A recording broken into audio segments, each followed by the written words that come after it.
دوسری شادی نہ کرنے کی سزا، آمنہ نامی خاتون نے فرحان نامی نوجوان کو قتل کروا دی۔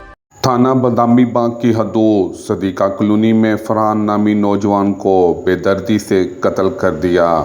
مقتول کی بیوی نے تھانہ بادامی باغ میں آمنہ اور اس کے بھائیوں کے خلاف FIR درج کروا دی۔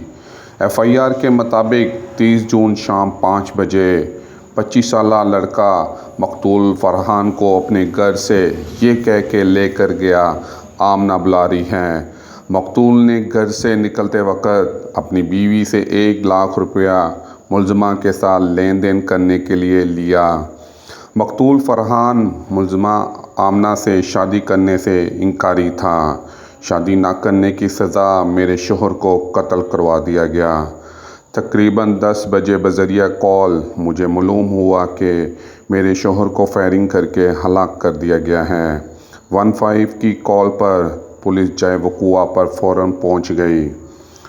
ترجمان پولیس کے مطابق مقتول کی بیوی کی مدعیت میں FIR درج کر لی گئی ہے۔ موقع واردات سے حاصل ہونے والے شواہد کو فرانزک کے لیے بھیجا گیا۔ پولیس کی تفتیش جاری ہے۔ جیسے ہی فرانزک رپورٹ آتی ہے، اصل حقائق میڈیا سے شیئر کریں گے۔ کیمرامین محمد حسن کے ساتھ ملک محمد عمران، اب تک ٹائم نیوز۔